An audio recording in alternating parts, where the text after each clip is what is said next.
तर असं आज फायनली गॅस चालू झालेला आहे. मी न विचारता सांगते त्यात काय प्रॉब्लेम आहे हे मलाच कळत नाहीये.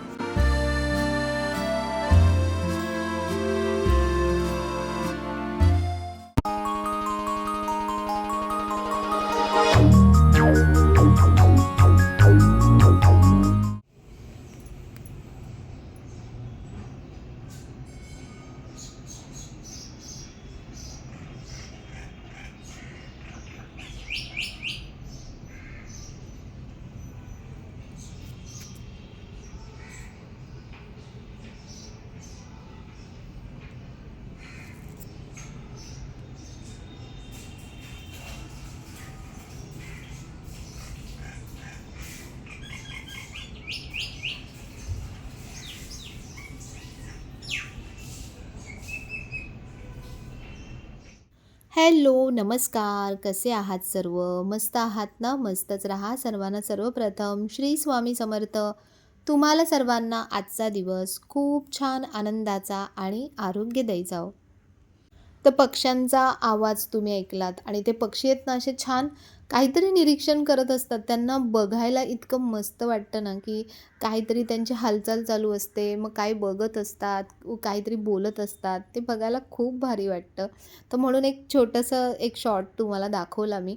आणि आज आहे ना, मी आता सकाळी रात्री म्हणजे फ्रीजचं काय करते मी, एकदम सगळा फ्रीज साफ करायला काढत नाही. मग खूप पसारा पडतो आणि नंतर आपल्यालाच कंटाळा येऊन जातो. त्यापेक्षा मी काय करते, एक-एक कप्पा साफ करते. म्हणजे रोज एक-एक कप्पा साफ करते. एक तर सकाळी किंवा संध्याकाळी असं. तर काल मी वरचा कप्पा पूर्ण क्लीन करून घेतला होता रात्री. आणि आता मग कारण पाणी पण येतं ना, तर पाणी येतं त्या टायमिंगला जर आपण कामंही केली, तर पटापट पण होतात. आणि कसे बोरिंगच्या पाण्याने ना खराबसुद्धा होतं लवकर. म्हणजे साफ केल्यासारखंच वाटत नाही खरं तर. मग म्हणून असं एक-एक कप्पा साफ केला, तर आपण जी गोष्ट करतोय ना, ती अगदी डेडिकेटेडली करतो आणि छान मनापासून करतो. आणि जर कंटाळवाणं होऊन आपण काही करायला गेलं ना, तर मग ते काम तितकं चांगलं होत नाही. तर म्हणून थोडं-थोडं करा, पण करत राहा, चालू राहा, ॲक्टिव्ह राहा. तर आता इथला हा समोरचा कप्पा. तर इथे मी सगळी पुस्तकं ठेवते आणि ती पुस्तकं बघा पूर्ण झाकली गेली आहेत. कशाने? तर या रद्दीमुळे. तर म्हणून मग रद्दी पूर्ण काढून टाकली. कधीपासून डोक्यात चाललेलं की काढेन आणि मग कप्पा बंद असतो आपल्याला समजत नाही. आणि मग जेव्हा काही काढायला जातो, खोलायला जातो तेव्हा दिसतं, तेव्हा आठवतं. मग असं वाटतं आता परत थोड्या वेळाने करेन, नंतर करेन आणि मग त्या नंतरला अंतरच होऊन जातं आणि मग होतच नाही. तर म्हणून जेव्हा ठरवलं ना, तेव्हाच पटकन करून घ्या. बघा काही कामांना अगदी काही मिनिटं लागतात, पण ती मिनिटं आपण विचार करतो आणि नंतर करत राहतो आणि मग त्याला महिने झाले तरी ते सामान तिथेच पडलेलं राहतं. तर म्हणून जेव्हा वाटतंय ना, जेव्हा दिसतंय ना समोर, तेव्हाच पटकन करून घ्या. एक-एक सेक्शन करा म्हणजे आपल्याला ना कंटाळा येत नाही मग त्या कामांचा. तर माझे सगळे हे कामं चालू होते आणि तेवढ्यात हे दादा आले, गॅस पाईपलाईनवाले. तर गॅस पाईपलाईनचं जसं तुम्हाला मागच्या व्हिडिओमध्ये दाखवलं, संपूर्ण कनेक्शन केलं होतं, पण जॉईंट केलं नव्हतं शेगडीला, म्हणजे चालू केलं नव्हतं कनेक्शन. तर आज नेमकं ते आले.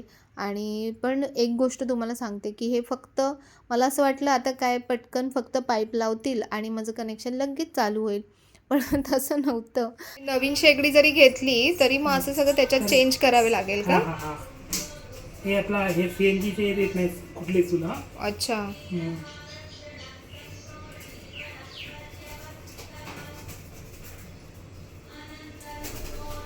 हा जो निकल होता ना हां. तो सिलेंडर होता, ठीक आहे.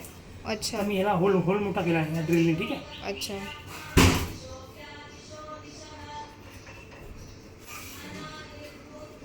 नाही, आम्ही शेगडी समजा नवीन घेतली, तर मग कसं तुम्हाला कॉल करून बोलवावं लागेल का? हां. नंबर जरा.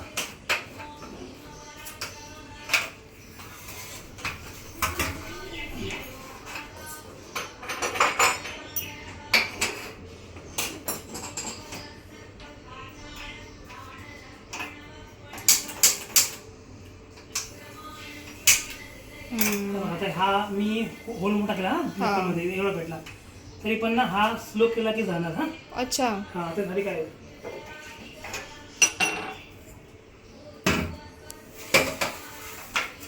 आता आपले हे वॉल आहे ना, ते मध्ये घाण विण असतो ना, हां. मग हे चारीची सर्व्हिसिंग करायला लागेल, म्हणजे पूर्ण खोलून सर्व्हिसिंग करायला लागेल. अच्छा. ठीक आहे.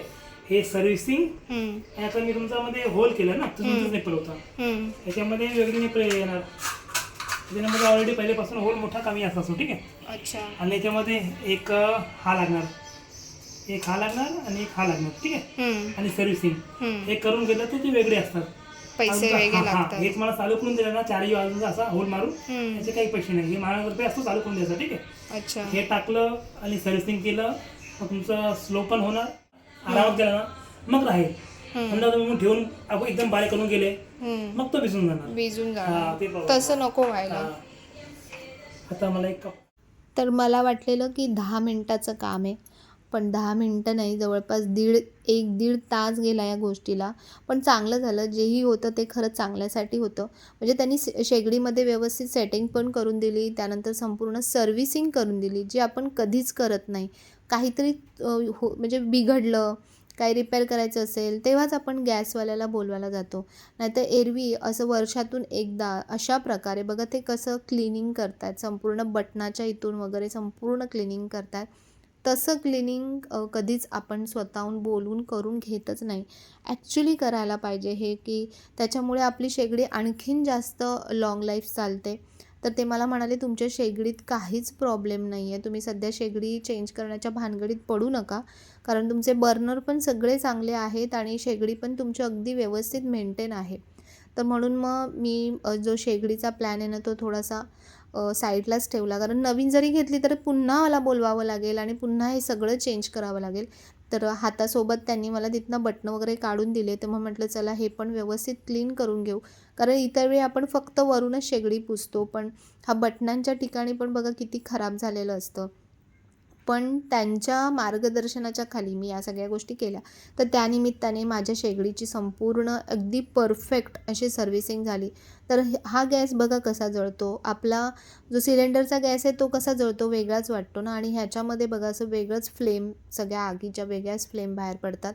तर ह्याच्यात सेटिंग काय केली त्यांनी, की नॉर्मल जो आपला LPGला जो कनेक्ट होतो ना, तर तो अगदी कमी पेटतो ह्या गॅसवरती, आणि आपण कमी केलं ना तर तो पूर्ण विझून जातो, म्हणजे बर्नर. तर ते त्यांना सेटिंग करायचे असते. तर ते म्हणाले, पुन्हा जर तुम्हाला सिलेंडरला हा गॅस सोडायचा असेल शेगडी, तर पुन्हा तुम्हाला ही जी सेटिंग केली आहे ती सगळी काढावी लागेल आणि पुन्हा पहिल्यासारखी सेटिंग करून घ्यावी लागेल. तर ते तुमच्या जवळचे जे शेगडीवाले वगैरे असतील ना, त्यांना जरी तुम्ही बोलवलं, गॅसवाल्यांना बोलवलं, तरी ते तुम्हाला हे करून देतील. तर अशा प्रकारे त्यांनी अगदी व्यवस्थित छान समजवलं आणि माझी शेगडी पण अगदी मस्त त्यांनी सर्व्हिसिंगसुद्धा करून दिली. तर ते पूर्ण क्लिअर झालं काम, आणि त्याच्यानंतर मी संपूर्ण ओटा आहे ना व्यवस्थित पुसून घेतला. हा जो शेगडीचा ओटा असतो ना, तिथे ना तुम्ही खरंच काहीच सामान ठेवू नका.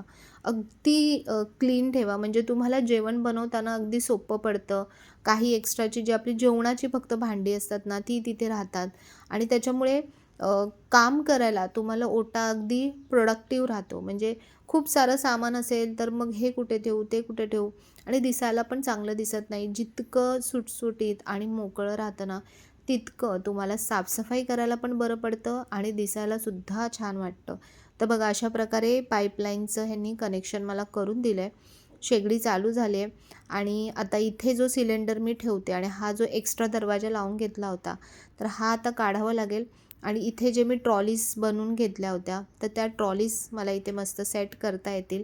पण मला त्याच्यासाठी परत सुतारांना बोलवावं लागेल आणि ते काम संपूर्ण कंप्लीट करून घ्यावं लागेल. तर शेगडी चालू झाल्यानंतर सगळ्यात पहिली जी गोष्ट मी याच्यामध्ये बनवली, ती म्हणजे की आपल्या स्वयंपाकघरातलं जे सोनं आहे ना, ते म्हणजे की तांदूळ, जे आपण प्रत्येक गोष्टीमध्ये वापरतो, जी लक्ष्मी स्वरूप आपण ज्यांची पूजा करतो. तर तो पहिले भात मी लावला कुकरला, आणि बघा ह्याची ज्या फ्लेम आहेत ना, त्या कशा, म्हणजे ज्वाला ज्या आहेत त्या कशा पेटत आहेत बघा. आणि खरंच त्यांनी जसं सांगितलं ना, की नॉर्मल LPG सिलेंडरपेक्षाही हे खूप फास्ट काम करतं. तर असं आज फायनली गॅस चालू झालेला आहे, आणि खरंच त्यांनी जसं सांगितलं ना, की LPGपेक्षा म्हणजे सिलेंडरपेक्षा हा गॅस खूप छान जळतो, म्हणजे आपलं जेवण लवकर बनतं. तर खरंच खूप छान जळतो, जेवण लवकर बनतं. तर तुम्ही म्हणाल पहिल्याच ह्याच्यामध्ये हिला कळलं, तर समजतं आपल्याला, आपण रेग्युलर यूज करतो त्याच्यामुळे आपल्याला कळतं की कुकर किती वेळात कुकरची शिट्टी झाली, किती वेळात पटकन आमटी गरम झाली. तर म्हणजे छान आहे, चांगलं आहे. तर काय ज्या गोष्टी त्याच्यातल्या होत्या की बऱ्याच जणांना माहिती नसतं, तर म्हणून मग काय छोट्या-छोट्या गोष्टी तुमच्यासोबत शेअर करत असते. जसं शेगडीच्या बाबतीत, की शेगडीचं मी म्हटलं की ती शेगडी आता तुम्ही नॉर्मल सिलेंडरला वापरू शकत नाही. तर आता मला तोच प्रश्न पडला आहे की काय करू? सिलेंडर देऊन टाकू, सरेंडर करू का ठेवू? कारण ॲक्च्युली सिलेंडर ठेवण्यासाठी पण तशी अशी बेस्ट जागा नाही आहे माझ्याकडे. जी जागा आता रिकामी होणार आहे, तिथे मी ऑलरेडी ट्रॉली बनवून घेतल्या होत्या. त्या ट्रॉलीज ठेवल्या आहेत मी तशाच बॉक्स, आणि आता मी तिथे ट्रॉलीज लावणार आहे. तिथे थोडं स्टोरेजचं माझं सामान होऊन जाईल. तर म्हटलं सिलेंडर काय करू? जर शेगडी घ्यावी लागेल एक्स्ट्रा, समजा सिलेंडर आपल्याला ठेवायचा असेल तर बघू ते काय करायचं. तर एक खूप छान गोष्ट आलेली आहे, ती तुमच्यासोबत शेअर करणार आहे. नवीन काय गोष्टी येतात त्या मी तुम्हाला नेहमी दाखवत असते, आणि पहिले मी दाखवते त्यानंतर थोडं बोलायचं आहे मला, ते मी बोलेन. तर खूप सुंदर असं हे जे व्यासपीठ असतं ना, ते आहे बघा. खूप सुंदर आहे, खूप सुंदर. आणि हे संपूर्णपणे जे शीसम लाकूड असतं ना, त्याच्यापासून हे बनवलं आहे. संपूर्ण हाताने बनवलेलं आहे, हँडक्राफ्टेड आहे. आणि याच्यावरती खूप सुंदर ना इथे लिहिलेलं आहे, श्री स्वामी समर्थ, भिवू नकोस, मी तुझ्या पाठीशी आहे, असं लिहिलं आहे. आणि ह्याचे हे बघा किती सुंदर आहे, डिझाईन पण खूप छान आहे. बऱ्याच जणांना माहिती असेल, बऱ्याच जणांना माहिती नसेल. तर हे आपण जेव्हा कुठलाही ग्रंथ, पोथी, पुस्तक जेव्हा आपण वाचतो ना, तर तेव्हा अशा प्रकारे हे आपण लावून ह्याच्यावरती आपण आपलं पुस्तक ठेवू शकतो आणि इझिली वाचता येतं छान. तर कोणाला गिफ्ट द्यायचं असेल तुम्हाला, तर ही खूप छान गोष्ट आहे. बघा किती मस्त आहे. जे डिझाईन खूप छान आहे. नॉर्मली माझ्याकडे जे आहे ते अगदी साधं आहे, त्याचं लाकूड पण एकदम साधं आहे. पण हे लाकूड समजतं, याची जी क्वालिटी आहे ना लाकडाची, बघा तुम्हाला समजत असेल. तर असं हे खूप छान आहे, एकदम मस्त आहे. याची प्राइस जी आहे ती तुम्हाला साईडला इथे दिसत असेल. तर त्याची तशी क्वालिटी आहे म्हणून त्याची तशी प्राइस आहे. याच्यामध्ये 2 साईज आहेत. ही छोटी साईज आहे आणि दुसरी जी आहे ती मोठी साईज आहे. जी छोटी साईज मी तुम्हाला दाखवली ती 580ला आहे, आणि ही थोडी मोठी साईज आहे. ज्यांना मोठे ग्रंथ वगैरे लावतात रेग्युलर बेसिसवरती, तर त्यांना मोठं हवं असेल तर त्याच्यासाठी डिझाईन सेम आहे दोघांची, पण फक्त साईजमध्ये फरक आहे. म्हणजे आता आपण मोठं गुरुचरित्र वगैरे लावतो तर संपूर्ण पुस्तक व्यवस्थित बसलं पाहिजे याच्यामध्ये. बघा संपूर्ण हे शीसमचं लाकूड आहे, अखंड यूज केलं आहे, आणि सुंदर असं याच्यावर कार्विंग केलं आहे बघा. खूप सुंदर कार्विंग केलं आहे, खूप सुंदर अशी संपूर्ण ओव्हरऑल अशी डिझाईन आहे. नॉर्मली इथे कसं ते असे पट्ट्या असतात, मग त्याच्यामध्ये सगळी धूळ जमा होते वगैरे. तर म्हणून असं अखंड पीस असला ना की तुम्हाला साफ करायला पण इझी जातं. फक्त वरून व्यवस्थित पुसलं एकदा तर होऊन जातं. तर ही साईज मोठी साईज आहे, आणि ही साईज आहे 880ला, जी मोठी साईज आहे. लाकूड अखंड यूज केलं आहे. तुम्हाला माहिती आहे की जेवढं ओरिजिनल लाकूड असतं तेवढं त्या गोष्टीची प्राईस वाढते. प्लस जेवढं हाताने काम केलेलं असतं, हँडक्राफ्टेड वस्तू तुम्हाला माहिती आहे की किती कॉस्टली असतात, पण तरी ह्याची प्राईस जी आहे ती 880 रुपये आहे. तर ज्यांना हवं असेल तर त्यांनी नक्कीच बाप्पा मोरिया स्टोअरला कॉन्टॅक्ट करा. ऑनलाईन जी साईट आहे ना बाप्पा मोरिया स्टोअरची, त्याच्यावरती सुद्धा हे अवेलेबल आहेत. ज्यांना हवं असेल तुम्ही नक्कीच कॉन्टॅक्ट करून मागू शकता. तुम्हाला कोणाला गिफ्ट करायचं असेल तरी खूप मस्त हे ऑप्शन आहे, छान ऑप्शन. नेहमी आपण विचार करतो ना की काय द्यायचं, तर हे पण खूप सुंदर ऑप्शन आहे त्याच्यासाठी.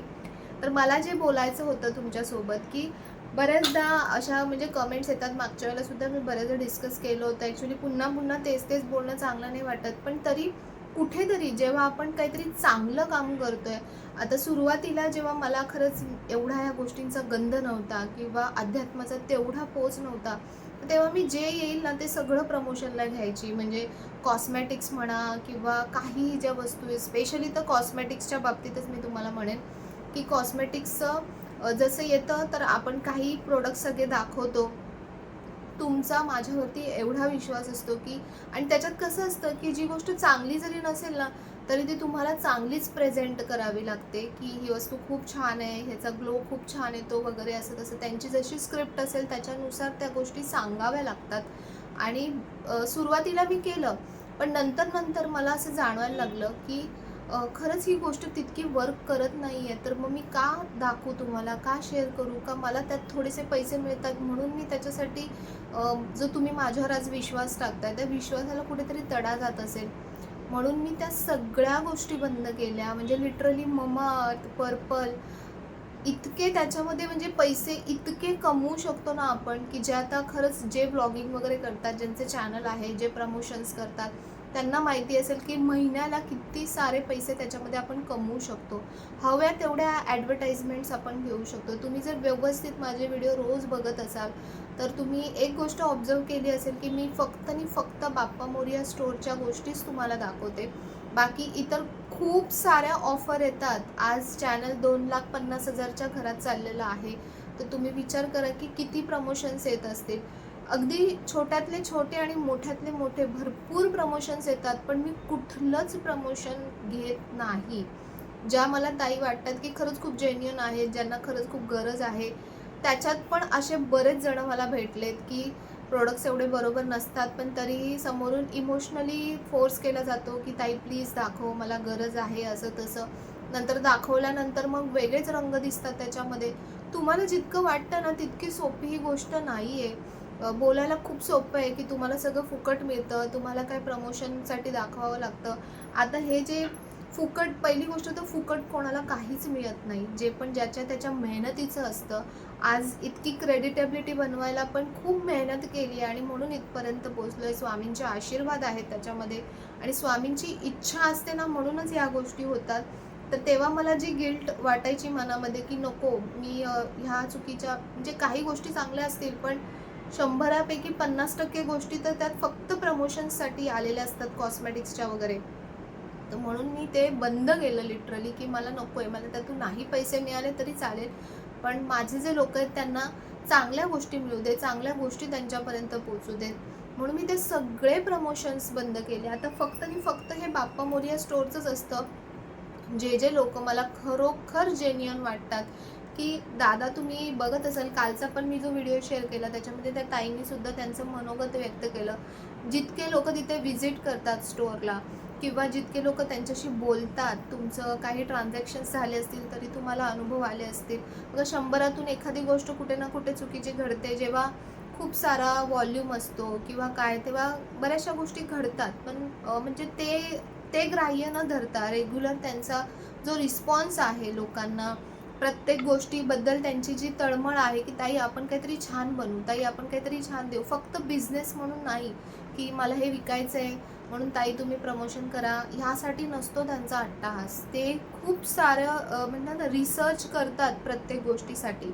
अगरबत्ती म्हणा, अगरबत्तीसाठी एक अगरबत्ती बनवण्यासाठी त्यांनी स्वतःची लॅब ओपन केलेली आहे आणि तिथे प्रत्येक गोष्ट चेक करतात. त्याच्यानंतर ती गोष्ट बनते, मग ती तुमच्यापर्यंत पोचते. तर मला कुठेतरी असे जेन्युइन व्यक्ती हवे होते की जे बाबा खरंच, ज्यांना माझ्यासारखी तळमळ आहे की लोकांना काहीतरी चांगलं मिळालं पाहिजे. फक्त बिझनेस तर सगळेच करतात कितीतरी, म्हणजे आता आपण प्रत्येक जे दुकानात जातो, काही खरेदी करतो, तो सगळा बिझनेसच आहे.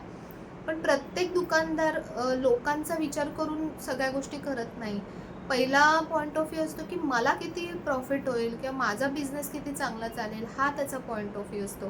पण खूप कमी लोक तुम्हाला असे बघायला मिळतील की जे जेन्युइनली कस्टमर ओरिएंटेड बिझनेस करतात. म्हणजे लिटरली त्यांना कधी कधी खूप सारा लॉसही होतो, पण त्यांचं म्हणणं असं असतं की ताई लॉस झाला तरी चालेल, पण लोकांना चुकीची वस्तू नाही गेली पाहिजे, लोकांना चांगली वस्तू गेली पाहिजे. तर ह्यांना म्हणतात की म्हणजे जेन्युइन माणसं. तर म्हणून त्यांचे जे प्रोडक्ट्स असतात ते मला पर्सनली चांगले वाटतात. ते मला ह्याच्यासाठी देतात की मी ते वापरून बघते. समजा मी डायरेक्ट आलं आणि आता कुठली अगरबत्ती आली, स्प्रे आला, काही आलं, मी फक्त बिझनेस म्हणून तुम्हाला दाखवलं तर, आणि समजा रिअली ते चांगलंच नसेल, तर तुम्हाला ऑब्व्हियसली तुम्ही मला सांगणार की ताई हे बरोबर नाही आहे, तरी पण तू दाखवलंस. आत्तापर्यंत अशी कुठली गोष्ट आहे मला सांगा की जी मी तुम्हाला शेअर केली आणि ती चांगली निघाली नाही, अशी कुठली गोष्ट आहे मला सांगा. बाप्पा मोरया स्टोअरमधून आलेली. कधी कधी काही ना काही थोडेफार प्रॉब्लेम होतात, कारण ती पण माणसं आहेत, मशीन नाही आहे. तर म्हणून असं जेव्हा कमेंट्स येतात ना, की तुला सगळं फुकट मिळतं, तुला काय प्रमोशनला येतं म्हणून तू सगळं दाखवते. पण आज या गोष्टी दाखवते म्हणून तुम्हाला माहिती पडतं, की काय-काय नवीन-नवीन गोष्टी येतात. आज मी जे सगळं करते, माझ्या घरात जी प्रॉस्पेरिटी येते, तीच प्रॉस्पेरिटी तुमच्या पण आयुष्यात यावी, तुमच्या पण घरात यावी आणि तुम्ही सगळं ते करताय, तुम्ही सगळं ते अनुभवताय. तर मग तेव्हा असं मनाला खरंच कुठेतरी वाईट वाटतं. खूप वेळा विचार करतो, मी डिलीट पण करून टाकते. त्या म्हणजे त्या व्यक्तीला मी कमेंटला रिप्लाय केला आणि मी ते डिलीट करून टाकलं. कारण आता ते समजते की ही निगेटिव्हिटी नको आहे आपल्याला. म्हणजे आपण कितीही जरी प्रयत्न केला ना चांगलं वागण्याचा, चांगलं दाखवण्याचा, चांगलं करण्याचा, इमानदारीने वागण्याचा, पण तरी बोलतात ना एक खडा कुठेतरी असा असतोच की तो तुम्हाला त्रास देणारच किंवा तुम्हाला मागे खेचण्याचा प्रयत्न करणार. तर त्याला तुम्ही किती लक्ष दिलं पाहिजे हे तुमच्यावरती आहे. पण काय माहिती कधीतरी थोडंसं मन दुखतं ह्या गोष्टींवरून, की का नाही समजत लोकांना, की किती म्हणजे प्रामाणिकपणे आम्ही सगळ्या गोष्टी करण्याचा प्रयत्न करतो. किती गोष्टी तुमच्यापर्यंत आज तुम्हाला काही वस्तू घ्यायची असेल, तुम्ही मार्केटमध्ये जातात, तुम्ही तुमचा वेळ देतात. परत तिथे ती गोष्ट खरंच तेवढी जेन्युइन असते की नाही, तिची प्राईस किती असते किंवा काय, ते तुम्हाला माहिती नसतं. आता तुम्हाला एक्झॅक्ट मी दाखवल्यानंतर तुमचा वेळ वाचतो. तुम्हाला फक्त तिथे ऑर्डर करायचं आहे आणि घ्यायचं आहे. बाकी सगळी गॅरंटी आम्ही घेतो, की वस्तू कशी असेल, तुमच्यापर्यंत कशी पोहोचेल, तिचा इफेक्ट काय असेल वगैरे सगळं तुम्हाला दाखवतो. तर जेव्हा असं असतं ना, म्हणजे मला असं सांगायचं आहे, की जे चांगलं आहे ना, तर चांगल्याला चांगलं म्हणायला शिका. असं उगाचच म्हणजे कमेंट्स करून, चुकीच्या कमेंट्स करून उगाचच त्रास द्यायचा प्रयत्न करायचा. आणि हे मी ऑब्झर्व्ह केलं, की चुकीची कमेंट येते त्याच्यावरती जास्त लाईक्स येतात. म्हणजे कळत नाही मला, की खरंच नक्की काय प्रवृत्ती आहे. पण असो, स्वामी त्यांना सद्बुद्धी देवो. आणि मी जे एवढं सगळं जे भाषण तुम्हाला दिलं, ते हेच सांगायला दिलं, की हे जे दाखवतोय, हे जे करतोय, ह्यात कुठेच खोटेपणा नाही आहे. कुठेच फक्त पैसा कमवणं हा उद्देश नाही आहे. आज सगळे जे करतात ते पैशासाठीच करतात, पैसा कमवण्यासाठीच करतात. पण पहिली प्रायोरिटी पैसा नाही आहे. पहिली प्रायोरिटी तुमच्यापर्यंत खूप चांगल्या वस्तू पोचाव्या. आणि मला सांगा, की मी व्हिडिओमध्ये पण म्हणजे दररोज समजा मी व्हिडिओ जरी टाकले, तर मी रोज काय तुमच्यासोबत शेअर करू, रोज घरातलं मी काय दाखवू, तीच कामं असतात, त्याच गोष्टी असतात. रोज तुम्ही तरी तुमच्या घरात तुम्ही काय असं वेगवेगळं रोज करता? एक स्वतःला आपण प्रश्न विचारू शकतो. ॲज अ यूट्यूबर म्हणजे मी काही माझी काही प्रोडक्शन हाऊस नाही आहे किंवा मी काय स्टोऱ्या बनवून तुम्हाला काही सांगत नाही वगैरे. जे आहे रिअल तेच तुमच्यासोबत शेअर करत असते. त्याच्यामुळे मला पर्सनल आणि मला शेअर करायला खरंच आवडत नाही, की आपल्या पर्सनल गोष्टींचा का बाजार करावा आपण. त्यापेक्षा काहीतरी उपयोगी पडेल असं तुमच्यासोबत शेअर करू, हा माझा नेहमी प्रयत्न असतो. आणि म्हणून उपयोगी असं काय पडणार आहे, घरातल्या काही गोष्टी क्लिनिंगच्या बाबतीत, पूजेच्या बाबतीत किंवा असं काही आपण छान घेत राहतो, तर ते तुमच्यापर्यंत पोहोचतं. आणि ह्या गोष्टी जबरदस्ती नसते कोणावरती, की मी दाखवते म्हणजे तुम्ही हे लगेचच बुक केलं पाहिजे, लगेचच घेतलं पाहिजे, असं नाही आहे. जेव्हाही तुम्हाला गरज पडेल, तेव्हा तुम्ही माझा व्हिडिओ बिंदास ओपन करू शकता, तिथे ती परचेस करू शकता किंवा कोणाला हवं असेल त्याला तुम्ही व्हिडिओ शेअर करू शकता, त्यांना माहिती मिळते. आज लाखो, करोडो लोकं व्हिडिओ बघतात. कोणाला त्या गोष्टीची गरज असेल आपण सांगू शकतो का? आपण सुद्धा कितीतरी व्हिडिओ बघून आपल्याला आयडियाज येतात, की आपण काय घेतलं पाहिजे, आपण घरात कसं ठेवलं पाहिजे, कसं वागलं पाहिजे. इतक्या सगळ्या गोष्टी आपण बघून करत असतो. बऱ्याचशा गोष्टी आपण बघून शिकत असतो, बघून करत असतो. तर मग काय ह्या सगळ्या गोष्टी आल्या पाहिजेत अशा. तर असो, मी असंच तुमच्यासोबत थोडं जास्तच बडबड झाली माझी. पण कधीतरी ना म्हणजे गप्प राहून पण किती गप्प राहील माणूस, त्याला पण काहीतरी लिमिट असते. म्हणजे आता काय करते मी, सरळ डिलीट करून टाकते. खरं सांगते, की अशा बऱ्याचशा कमेंट्स येतात आणि मी सरळ डिलीट करून टाकते. कारण पहिले ना मी खूप उत्तरं देत बसायची. पण काय व्हायचं, की चुकीच्या कमेंट्सला खूप सारे लाईक्स यायचे. आणि आपण जे जेन्युइनली सांगतोय ना त्याला काहीच रिस्पॉन्स नसायचा. असं होतं बऱ्याचदा. तर म्हणून कोणाकडून अपेक्षा करण्यापेक्षा मला असं वाटतं आपले रस्ते आपणच मोकळे केलेले बरे. तर म्हणून मी सरळ कमेंट्स तुम्हाला कदाचित दिसत नसतील, कारण मी सरळ डिलीट करून टाकते. कारण ती निगेटिव्हिटी आपल्याला आपल्या इथे नकोच आहे, असं मला तरी वाटतं. त्याने तो विषय तिथेच कट होतो आणि त्याने आपलं डोकं शांत राहतं. नाहीतर मग त्याच्यावर अजून कमेंट्सवर कमेंट्स, मग अजून काहीतरी बोलेल, मग कोणाचा दुसऱ्याचा अपमान केला जातो. असं सगळं बऱ्याच गोष्टी घडतात. एक कुठलाही गोष्ट करणं म्हणजे त्याच्यामागे खूप साऱ्या गोष्टी असतात. दिसताना आपल्याला फक्त असं वाटतं, अरे ह्यांचं आयुष्य खरंच किती मस्त आहे, किती छान आहे. पण त्यामागे किती मेहनत असते ना, हे जेव्हा आपण स्वतः ती गोष्ट करतो ना, तेव्हाच आपल्याला माहिती पडतं. तर म्हणून माझा आणि म्हणजे दादांचा, बाप्पा मोरया स्टोरवाले दादा आहेत, श्रीदर्शनीवाले दादा आहेत, आपले जे दहिवडकर दादा आहेत, बऱ्याचशा आपल्या ताई आहेत ज्या आपल्याशी जोडल्या गेलेल्या आहेत. तर सगळ्यांचा आमचा जो प्रयत्न आहे ना, तो तुमच्यापर्यंत चांगल्या गोष्टी पोहोचवण्याचा आहे. त्याच्यामागे आमचा दुसरा असा काहीही चुकीचा हेतू नाही आहे. जर तुम्हाला खरंच असं मनापासून वाटत असेल की हे प्रमोशन वगैरे नको किंवा काय, तर मला कळत नाही की आणखीन व्हिडिओमध्ये आणखीन म्हणजे असं आणखीन काय मी शेअर करू भरपूर वेगळं वेगळं.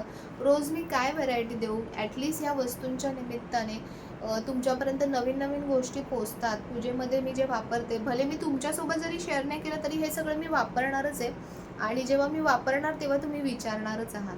मग जेव्हा मी विचारता सांगते तर त्यात काय प्रॉब्लेम आहे हे मलाच कळत नाही आहे. तर तुमचं काय मत आहे ह्याच्यावरती मला नक्की नक्की नक्की सांगा. मला तुमच्या सगळ्यांकडून ऐकायला नक्की आवडेल की म्हणजे एवढं सगळं मी जे बोलली आहे ना, त्यावर तुमचं काय मत आहे? तर हे तुम्ही मला नक्की नक्की नक्की सांगा. तर चला, जर व्हिडिओ आवडला असेल तर व्हिडिओला नेहमीप्रमाणे लाईक करा, शेअर करा, सबस्क्राईब करा. पुन्हा भेटूया अशा छानशा व्हिडिओमध्ये. तोपर्यंत सर्वांना बाय आणि सर्वांना श्री स्वामी समर्थ.